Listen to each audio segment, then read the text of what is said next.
What's up guys? Roll trader here. So quick market update tayo mga tol, no?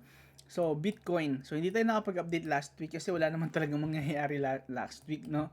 Kasi nga galing tayo sa expansion week. After na expansion week, hindi siya pwedeng expansion ulit kasi walang ibebenta. For example, meron tayong bearish week. Um, Pwedeng magkaroon ng continuation, pero pwede ring magkaroon ng inside week. So, yun yung nangyari. And dahil galing kasi expansion week, magkakaroon tayo ng ranging market or ranging week. So, yun yung nangyari last week. So, mahirap siya i-update. Ngayon, ano yung pwedeng mangyari? So, ngayon meron na tayong basis. Meron tayong primary range, which is ito. Ito yung primary high mo. Meron tayong primary low. And then, meron tayong inside or yung ranging market. Now, nasa midweek tayo ng February. Ibig sabihin, mid-month ng February, ibig sabihin, nasa second week or third week tayo ng February. So, yung first week and last week of the month, usually doon nagkakaroon tayo ng monthly move. So, yun yung hahabulin natin. Pero for now, posibleng magkaroon lang tayo ng ranging market. So, ngayon, ito yung posibleng pag-range ng market. Itong low, and then ito yung high. No? Nakataw niyan. So, dito, makikita mo, meron tayong bearish. Pakita ko lang sa inyo, bro. No? So, ito yung tinitingnan ko. So, ito yung pinapakita ko the past few weeks sa inyo. Pero, iso-support resistance muna natin para mas malinaw. No? Kasi, dito ang gulo eh. Diba? Sell, diba meron tayong signal dito ng sell. Yan. So, yun yun. Yun yung pinapakita ko sa inyo, no? So, medyo magulo kasi itong signal ko pa, hindi pa siya naayos. At mahirap kasi siya eh. Kasi mano-mano ko siyang ginagawa eh, no? So, it takes time. So, ngayon, papakita ko muna sa inyo yung movement ng price based doon sa sistema na ginawa ko gamit yung mga linya lang. Kasi para mas malinis tingnan. So, eto ngayon bro, no? So, posible magkaroon tayo ng dump ngayon and targetin to. Ngayon, hindi pa ako convinced na kukunin to. Hindi pa ako convinced. Kasi, mid-month pa bro. So, posible pang magkaroon tayo ng isa pang high para i-take out tong mga yung mga highs na yan. No? So, malaki yung chance na ganyan yung gawin. So, kukunin niya yung mga highs na yan, squeeze, and then, fourth week of the month, ito yung last week. Ibig sabihin, di ba, sabi ko sa inyo, last week nagkakaroon ng monthly move. So, tsaka siya dadump dito. Di ba? Ngayon, in-expect ko mag-range lang to. No? So, mag-range lang. Okay, so, mag-range siya. So, ano yung posibleng intraday setup natin? Okay, so, bibigyan ko kayo ng example. No? Paano ba nangyari? Yan. Okay. Bigyan ko kayo ng example ng mga senaryo na posibleng mangyari sa intraday. Okay? Up to you kung gusto mo intraday, pero hindi ko siya makitaan ng sense. Kasi kailangan mo siyang bantayan. Kasi magcha-chop lang yan eh. Kasi nga, hindi monthly yung gagawin mo. So, hindi weekly at hindi rin monthly. So, magcha-chop lang yan. Hindi ko siya ma-recommend. No? Kasi sayang oras mo. No? So, dito, meron tayo dito. Okay. Take out ng low. Okay, may take out ka dito ng low. So, meron ngayon, gagamitan mo ngayon ng Fibonacci. Yan. So, meron ka pwedeng sell dito. Diba? So, pwede ka may sell dyan. Stop loss mo dito. Target mo ito. Bakit? Yun yung naalagay sa signal. No? So, nakita nyo, nagda-dump na siya, diba? So, posible targetin mo to, pero hindi ako convinced na didiretso siya dito. Kasi nga, ranging market pa lang tayo. So, posible dito, then, pwedeng dito, pwedeng umangat pa ng isa pa para kunin to, yung mga highs na yan, and then tsaka tayo magkaroon ng dump. No? So, posible mangyari yun. Pero, te-trade ko ba siya? Hindi. Kasi nga, nasa ranging market. Ang pangit yan i-trade. No? Pero, i-update ko lang kayo just in case. Baka sabihin nyo na wala ako eh. Wala lang talaga ako may update kasi nga, wala kang i-update. No? So, yun. Intraday, yan lang yan. Ngayon, meron tayong mid dito. Nakita nyo, ito yung mid-week. Ibig sabihin, dalawa lang yan. Kung shorting ka, it's either short here or short here. Pagbaba. So, ibig sabihin, it's either dito or pwedeng dito. pag bumaba na siya. No? So, hihintayin mo siyang bumagsak, mag-breakout, and then retest, and then dump. Pero, dito lang yan. So, masyadong maliit yung target mo. So, medyo pangit. So, kaya nga hindi ko siya matrade kasi nga below 3:1 siya. No? So, ngayon, kung gusto ko ng monthly, hihintayin ko siya dito. So, sa last week. Kasi nga, baka bumalik pa siya dito. Pwede ka naman din mag-long dito. Kung magkakaroon tayo ng long opportunities gamit yung signal natin. No? So, pwede. Tapos, siya ako ngayon mag-short sa last week of the month para i-target tong low. Yan, sa akin maganda yan, 7:1. Worth it. Halimbawa, nag-raise ako ng 100, meron akong 700. And now, ilang weeks bago mag-play yung 7:1? 4 weeks. Yung chart mo ay isa lang. So, dapat, isa lang din yung nakikita mo. So, ngayon, kung meron kayong ibang paraan kung paano siya mabasa, pwede. Pero, yung pinapakita ko sa inyo is yung reality.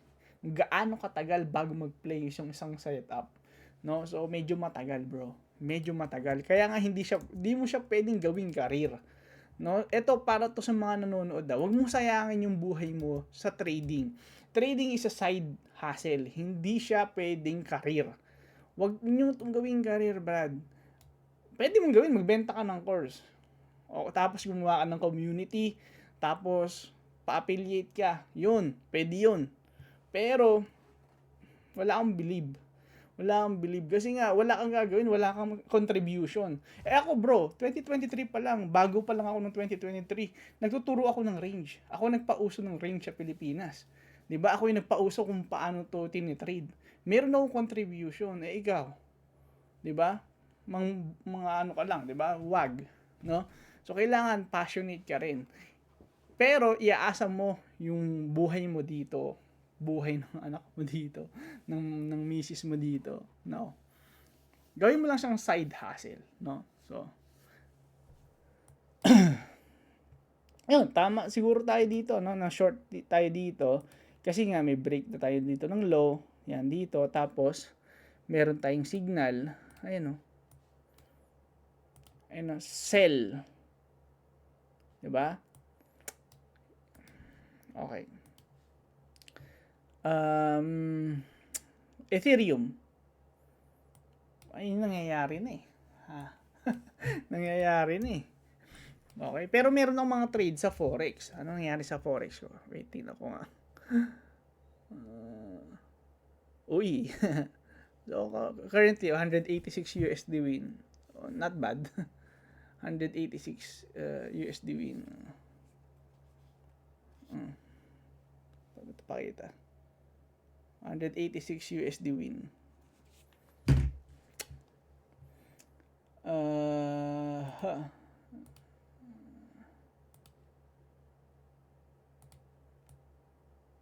Yun. Ganun din eh. Inside lang din eh. So mid. Tapos magcha-chop lang yan. Tapos, magbabounce yan dito. Kukunin niya tong high. Tapos, dito siya babagsak. No? So, hintayin nyo yan. Makikita nyo sa last week of the... Ngayon, kung dumiretso siya dito, wala problema. Wala kang trade. Ganun lang yun eh. No? So, hindi mo naman pwedeng hulaan yung market eh. Hindi mo naman yan mahuhulaan eh. 'Di ba? Pero, sinasabi ko, yun yung malaki yung chance. Yun yung behavior ng price kapag gano'n. No? So, posible dito, pero midweek pa. So, akit pa yan. No? So, hindi ko pa siya iti-trade. Solana, pare-pares lang kasi, no? So, ito yung inside, ito yung range mo, ito yung primary range mo. Ina-expect ko magre-range pa to. No? So, kung mag-dump man to, papunta dito, babalik yan para kunin yung taas. Kasi nga, ulitin ko, ito yung primary range, ito yung inside range, magcha-chop pa yan for ranging. And then, last week of the month, tsaka siya magkakaroon ng monthly move. No? So, pare-parehas lang yan. XRP, yeah, the same thing. No? XRP, mas malinis lang siya kasi sinwip niya na high. Oh. So, mas malinis yung short niya. Diba? Sinwip niya yung high. Mas malinis kasi ito, di ba? O, kita mo. Meron tayong weekly low na binasag. So, ibig sabihin, bearish. Ngayon, nag-chop siya. Pagka-chop siya, kinuha niyo yung high. Pagka-kuha ng high, target niya to. 'Di ba? Ganun lang siya kasimple, bro. So, sa totoo lang, simple lang siya. Pero, yung timing, ang hirap timingan yan. Kaya nga dapat, nakaabang ka lang talaga sa mga ganyang klase ng levels, no? Pero for now, hindi ko muna siya may trade kasi nga, hihintayin ko muna yung last week of the month, no? Kasi yun lang yung worth it na i-trade. So, mga nakakaintindi, napakalaga na alam mo yung timing kung kailan magkakaroon ng move na malaki.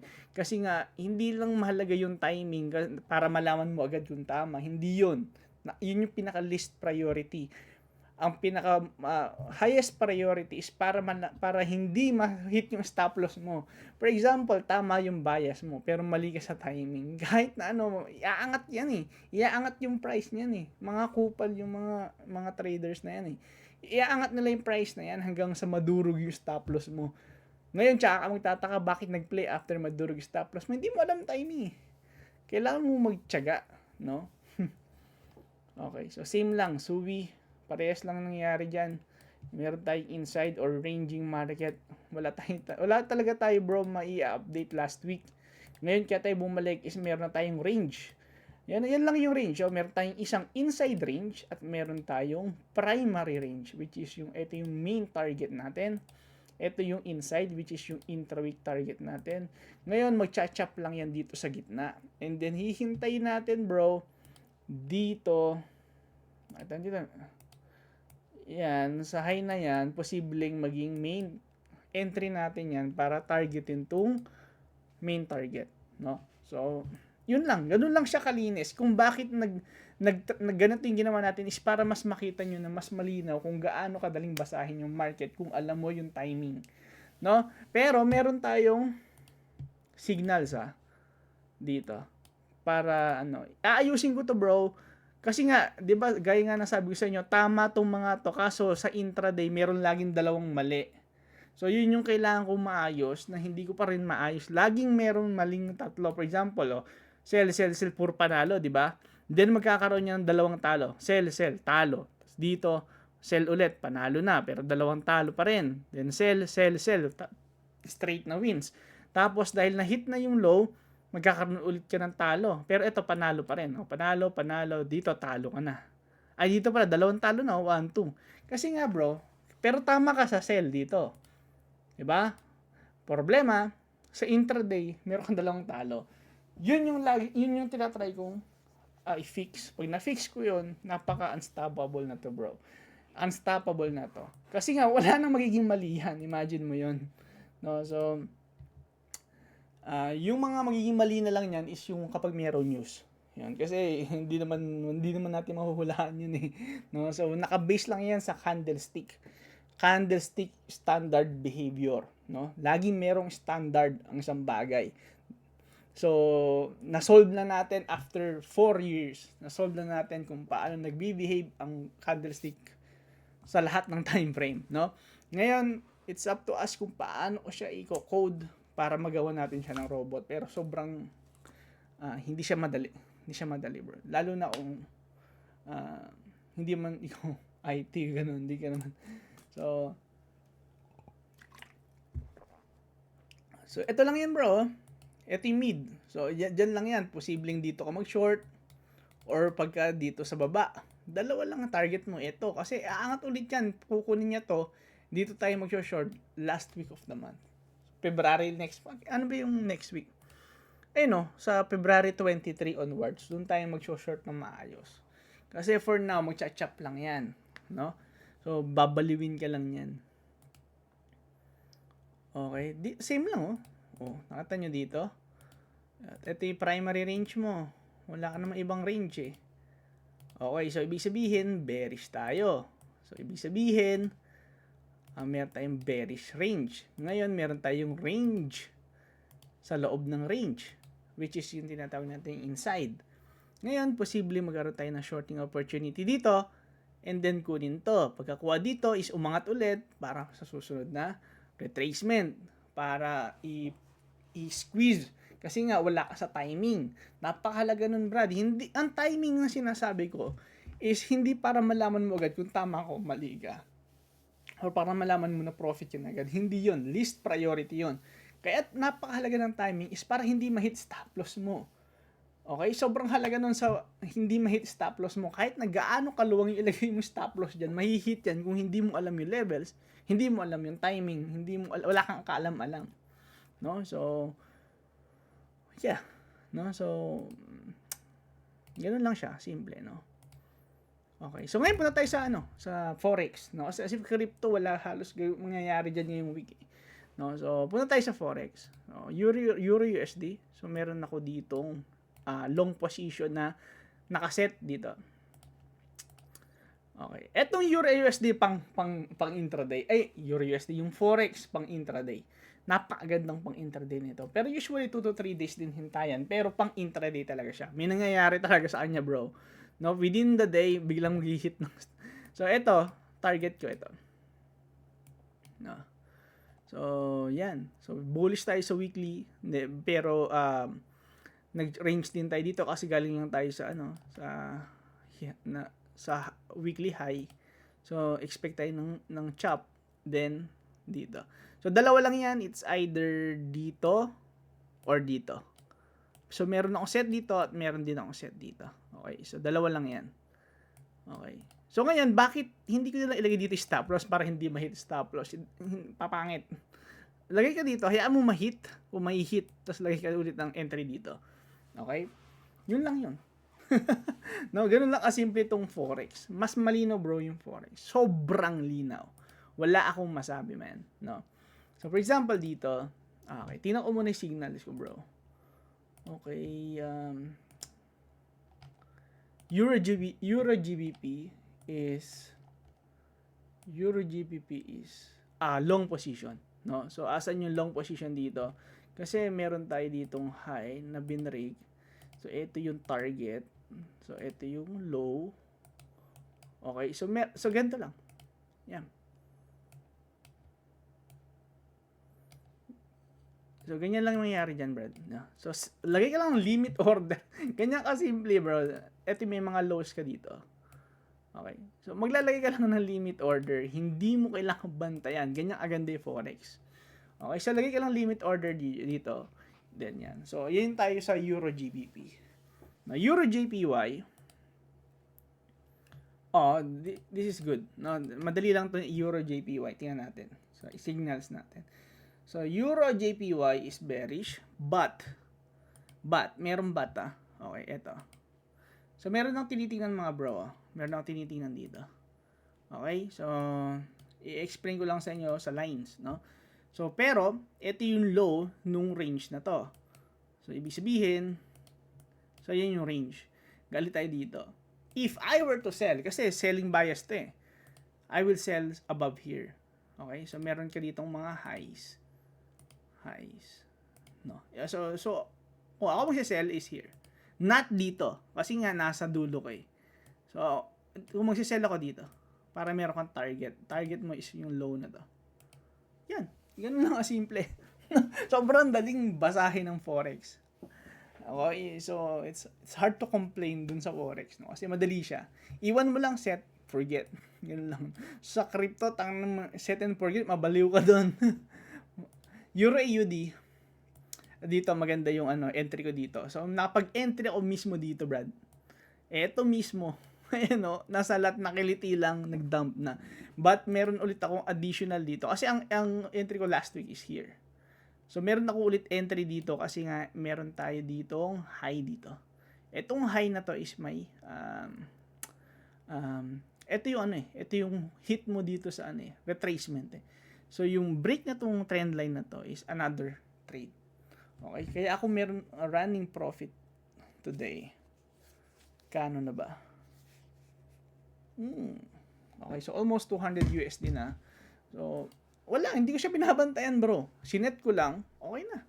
No? Kasi nga, wala naman eh. Hindi mo siya makakontrol, Brad. Kailangan mo lang alam mo yung alam mo kung saan pupunta. For example, dito, meron kang bearish bias. Bakit? Kasi dumping yung market ng weekly. Now, kunin mo lang yung intraday setup mo. Since nakuha tong low, wait lang, ano ba to? Euro AUD. Sobrang dali, bro. Okay, for example, ito yung low kasi sa intraday, no? So, meron kang low dito, so ibig sabihin bearish pa rin siya.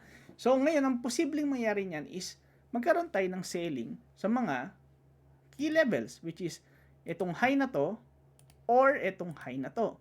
Dito siya nagpunta. So, meron akong entry dito, no? Ngayon, nag-add ako dito kasi ito yung head and shoulder eh. Okay. So you'll realize na ano lang bro, no. Hindi siya madali kasi hindi siya madaling gawan ng rules, pero mare-realize mo na na kung alam mo kung saan papunta yung market, ang dali siyang entryhan. Ang dali niyang entryhan kasi mayroong key levels, no. So doon ka lang entry, hindi ka maliligaw, no. Hindi ka maliligaw. Euro NCD, napakadali nito. Napakadali. Euro NCD. So dito makikita mo is bearish yung market. Bearish yung market. Okay. So, bakit siya bearish? Makikita mo dito sa weekly, meron siyang break dito. Pagka break niya dito is nag-pump for retracement or para squeeze itong mga high na yupak na tanga nito. Pagka squeeze, nagkaroon ng chop or inside wick. Napaka normal. Ngayon, ano yung posibleng mangyari? So, let's see. Euro NCD. Okay?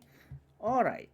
So, madali lang to. Nakita mo dito, ito yung signal na bearish pa rin. 1, 2, 3, bearish intraday. Then, nagkaroon tayo ng retracement. Meron akong entry dito, bro. Isa ito sa mga entry ko na may profit eh. Euro NCD. Yes, Euro NCD tsaka Euro AUD. Yan. So, dito, meron akong entry sa high. Ayun ang high na ng Thursday. Tapos high ng Wednesday. Diyan ka lang lalagay ng setup. Tapos lagay ka ng stop loss dito. Possible, pwedeng dito or pwedeng dito kung conservative ka. Target mo is ito. No? Ngayon, meron kang multiple targets. Pwede rin yung target to.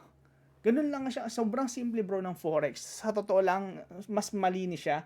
Mas matalino siya. Kung talagang gusto maayos yung trading mo, Forex is the best pair of assets. Kung gusto mo masira yung buhay mo, number one mong i-trade is indices. Yung mga SP 500, Nasdaq, yung US 30, yung tinetrade ng mga mahilig sa prop firm.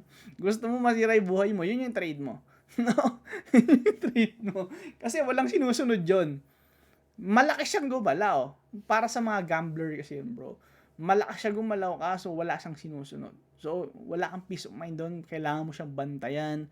Kailangan mo nakatutok na ganyan. Para yun sa mga scalper na binabantayan kada galaw ng candlestick, no? Hindi tayo ganun, no? No, meron tayong ginagawa sa buhay. Na para sa akin, dahil galing ako sa mga stages na yan, para sa akin, napakadelulo na ganun yung gawin mo. No? It's not worth it, bro. Una sa lahat, magkakasakit ka. Kasi puyat na puyat ka. Pangalawa, lagi kang anxious. Magkaka-GERD ka doon, bro. Tapos, lagi ka nakaupo, magkaka-gout ka, bro. Magkakasakit ka, bro. Sabi ko naman, wala siyang kwenta. Hindi mo siya pwedeng seryosohin ng todo, Brad. No? Up to you, men. Alam ko, marami na brainwash siya yun na pag naging trader ako, magiging bilyonaryo ako. Be my guest, bro. Be my guest. Okay? Mauubos din yung pagiging delulo mo na yan. Gawin mo lang siyang relax. Yung ganitong ginagawa ko, no? Tamang set lang ng limit order. That's the best strategy para gawin. Hindi mo ibabantayan mo kada candlestick. Masirangan ng bait yan, bro. Sayang yung gandang lalaki mo, Brad. Sayang yung gandang babae mo kung ma-stress ka lang dahil dito. Imagine mo na-stress ka sa trading. Hindi mo control dyan kasi external yan eh. Tapos ang ginawa mo, inasa mo yung buhay mo dyan, nag-quit ka sa work mo. Isa yan sa mga mali ko eh. Pero okay lang. I learned my lesson, bro.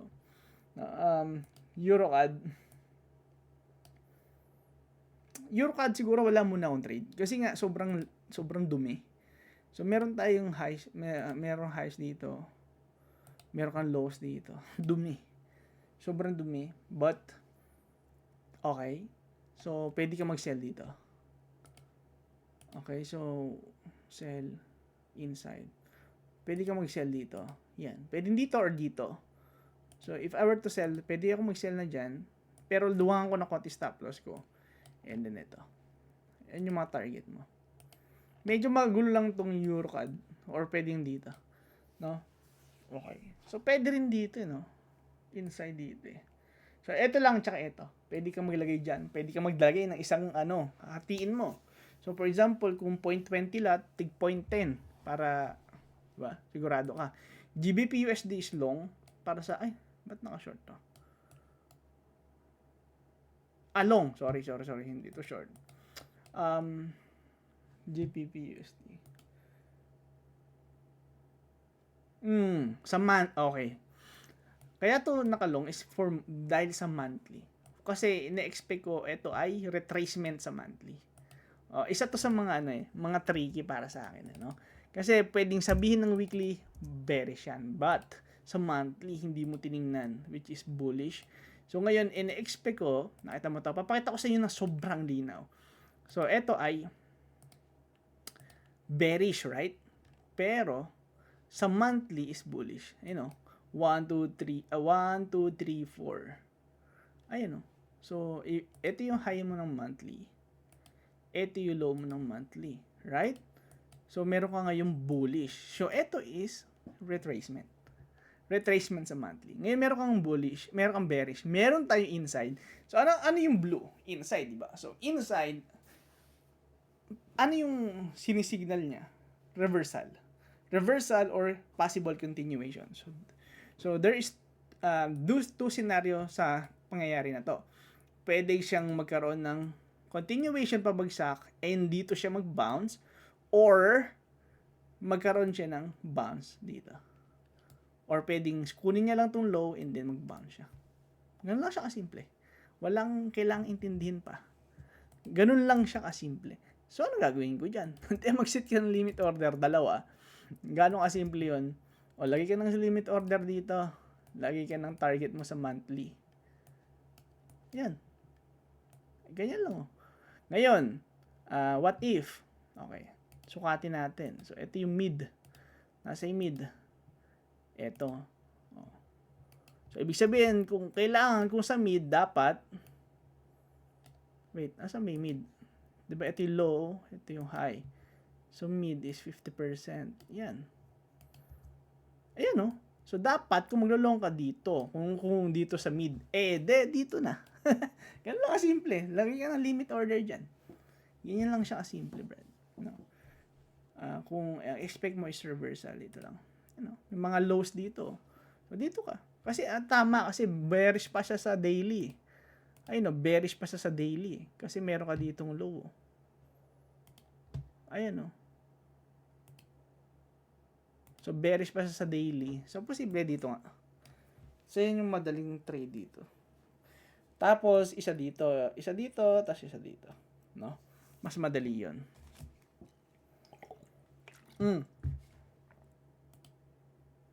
GBP, JPY, bearish. But, pakita ko sa inyo. Napakasimple lang nito. Yan. Tapos, ito yung 1, 2, 3. Ito. So, ngayon, ang setup ko dito is short, but, GBP, JPY. Yes. So, malaki yung chance na dito,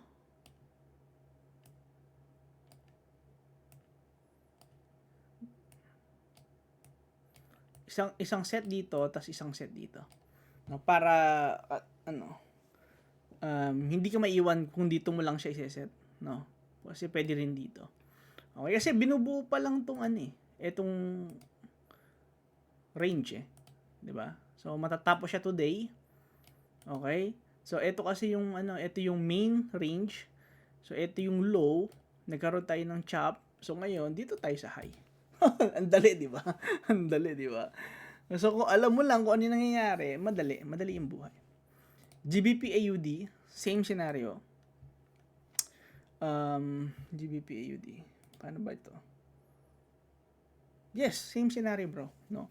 So, ito yung bearish mo. 1, 2, 3. So, meron ka ditong bearish 3 days. So ngayon, eto, tama. Meron tayo ditong mga highs. So nakuha na, oh. Nakuha na. Nakuha na yung target. Ay, nakuha ni entry. Kasi ito yung high, eh. Diba? So, lagay ka lang stop loss sa high. Ayan, no? Nakuha na. So, possible magkaroon na tayo ng, alam ko may entry ako dyan, eh. Ayun, no? May pull, eh. So, GBP AUD. Yes, meron ako entry doon. GBP AUD. Good. Good. Looking good. Galing, entry natin. So, dumping na siya. No? GBP NCD. Same scenario. Alam ko meron din ako entry dyan. Ayun, may pula, eh. So, meron ako entry dyan. Matic. Tingnan ko. GBP NCD. Yes, meron ako entry dyan. GBP NCD. So, napakadali. Diba? Sobrang dali, Brad. Nilalagyan ko lang ng limit order. Kasi nga, hindi siya tulad ng crypto na baliw gumalaw. So, ito yung range mo ngayon. So, makikita mo, ito yung intraday na signal. So, meron tayong retracement. Sa retracement, kunin mo yung mga levels. So, meron tayong high dito, meron tayong high dito. But this one is near dun sa may high, which is hindi niya pupuntahan kung bearish talaga. So, ngayon, pwede kang mag-set dito ng short. Yun yung reason kung bakit ako profit dyan ngayon. Target is here. Ngayon, maglalagay pa ako ng isa dito. Pwede kong maglagay ng isa pa dyan. Okay? Okay? So, ganun lang simple. So, halimbawa, kung 0.20 per trade ang lot mo, lagay ka ng 0.10 dito. Lagay lang 0.10. Takang-taka ko, bro. Merong mga trader na nagsi-6 lots, isang trade. Tapos, naka 1 minute time frame. So, yun yung talagang gambling, bro. Kasi, parang, hindi mo man lang hinayaan huminga yung trade mo, eh. Yun talagang swerte yun. Kasi walang pag-iisip yun, eh. Kasi, hindi mo naman masusukat yung trading ng mga breakout na ganyan, eh. No? Hindi. No? So, kailangan naiintindihan mo saan papunta yung market. Then, kailangan mo mag-set ng trade doon. Hindi yung 1 minute candle, tapos 20 lots. Meron pa ako nakikita ng 30 lots. Isang trade, $3,000 yung kinita, tapos naka 1 minute time, hindi, 30 seconds time frame pa nga ata yun, eh. Hindi, no? So, nagde-demo ka pa lang, demo account yun, sigurado ako, sinong tao naman magre-risk ng 3,000 sa isang trade? Lalo, tapos nasa Pilipinas ka. What the fuck? Imagine mo yun, Brad. Meron kang, magkano yun? 58,000 times 3. Sabihin natin, 180,000 pesos. I-risk mo sa isang trade na 1 minute candle. Sinong baliw ang gagawa nun? So, demo account. So, hindi ko alam ba't may naniniwala sa mga ganun, eh. No? So, ibig sabihin, magre-risk ako ng 180,000, tapos nasa Pilipinas ka, tapos walang bubong yung bahay nyo. Tangina. Baliw. Delulu, no? Okay, ito madali ito. GBP CAD, madali ito. Kasi ito yung Yep, madali ito. So, malaki yung chance na kunin niya tong high. So, kung ako magsiset dito sa high, dito, yan. Yan lang, napakadali na simple lang, no? Kasi bullish pa tayo sa daily. So, malaki yung chance dito. Ngayon, dalawa lang yan. Kapag ka bumagsak yung price sa baba na to, magsiset ako dito. Pero, kapag ka nag-break, tapos nag-retest, tapos ganyan, tsaka ko lang sisetan siya. Pero ngayon, ang set ko dyan ngayon is dito lang. Tapos stop loss ko dyan. No? Tapos 0.20 lots, 0.10 lots lang. No? Ganun lang siya. Ganun lang. Tapos hayaan ko lang siyang gumalaw. AUD CAD. Ito madali. Ano bang trade ko dito sa AUD CAD? Yeah. AUD CAD. Etong AUD CAD is madali lang. Okay, so ito yung high mo, ito yung low. So ito yung high sa intraday mo. Ngayon, posible kasing ito yung naging entry mo. Pwede ka pang humabol dito kasi nasa baba ka pa. Lagay ka na lang ng stop loss dito. Yan. 2:1 or 3:1 probably, no? Ngayon, kung talo is kailangan mo mag-set ng trade dito. lagay ka pa ng isa pa dito naman. Ganun lang. Magba-bounce at magba-bounce yan, no? Kung ma-hit yung stop loss mo, ma-hit. Ano naman? Meron ka bang control dyan? Wala ka namang control dyan eh. So, yan. So, dalawa lang. Lagay ka ng setup dito ng limit order, tapos lagay ka ng limit order dito. Walang other way. Yun lang yung pwede mong gawin dyan, no? So, yun. AUD-USD. Paano ba ginawa ko dito? AUD-USD, yun, same thing, no? So, ito yung AUD-USD mo. So, ito yung high mo. Ito yung low. So, ito yung range na sinweep. So, ngayon, dalawa lang yan. Either sweep na ito. Tama, nakuha na. Nakuha na yung entry. So, ito yung low na isa. So, yan yung entry mo, yung low na to. Or, pwede kang pumasok pa kasi malapit pa, no? Pwede mo siyang habulin. Lagay ka na lang ng stop loss dito. Yan. Yan. Ganun yan lang kasimple. Tapos, lagay ka ng set ka dito pagka natalo. O lagay ka na agad ng limit order agad dito. No? Kasi, kung hindi siya magbabounce dito, dito yan magbabounce. No? Yan lang. Kasi bullish yung weekly. Ngayon, kung abutin niya itong low, ibig sabihin, sira na yung bias mo. No? So, AUD-JPY, okay, AUD-JPY is bullish. Bullish. Bakit? Makikita mo sa monthly. 1, 2, 3, 4. So, bullish siya. Ngayon, this bearish weeklies, actually, hindi siya bearish pala. Sorry. Bullish pa rin pala sa weekly. Okay. Nag-retrace lang siya sa intraday. Ayun, ito, hindi naman nasalat eh. So, ngayon, ano yung gagawin natin dito? AUD-JPY. What's happening here? Oh. So, ito.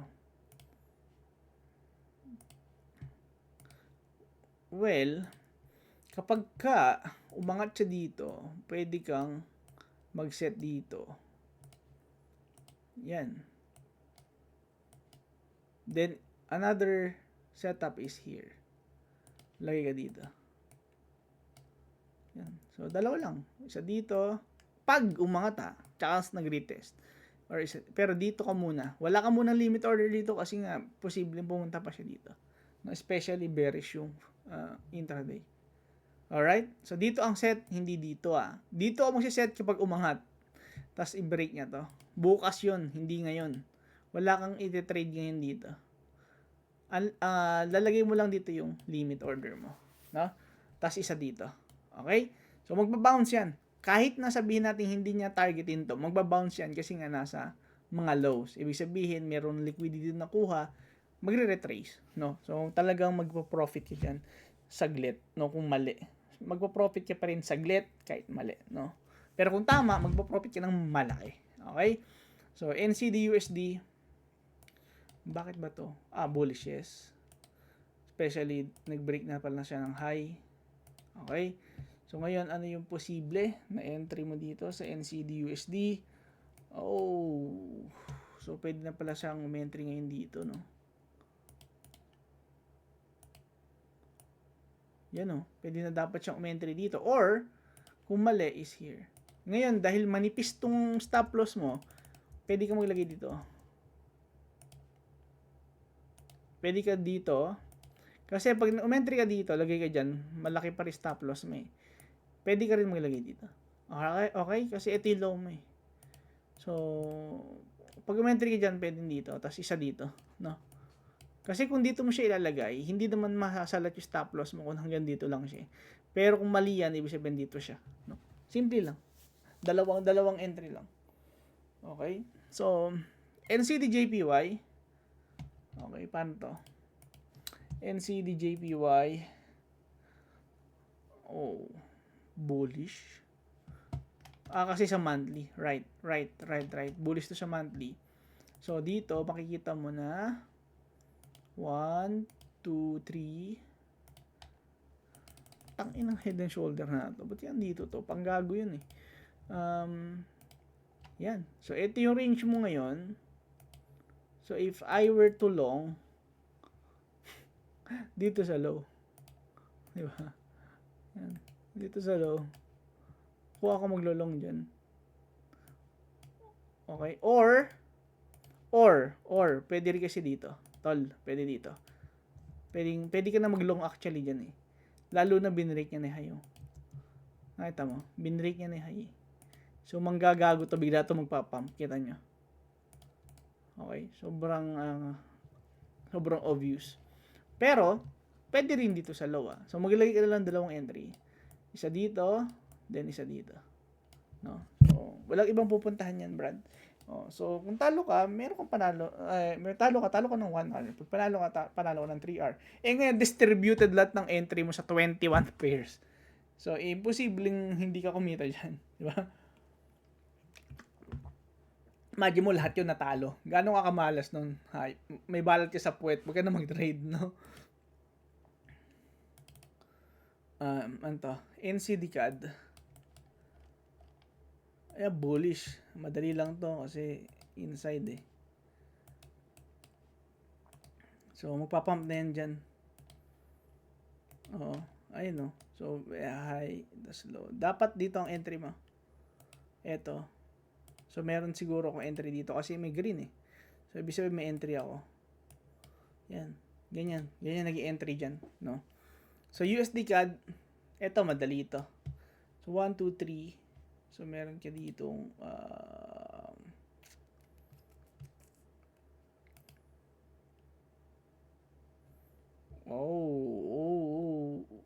medyo hindi medyo off to Bakit? So, dapat dito shorting ko eh. Kasi ito yung high. So, ito yung low.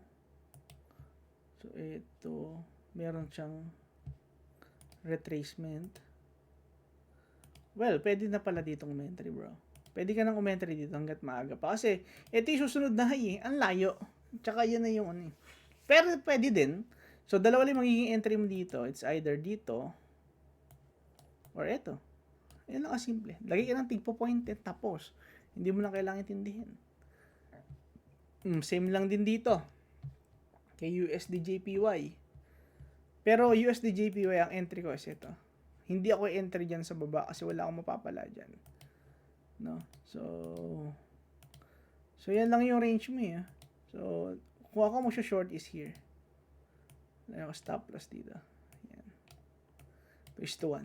No? Yan. Ganun lang kasimple, bro. No? Napakasimple lang. Okay, so yun lang muna. Maraming salamat sa pakikinig. Sa susunod ulit, no?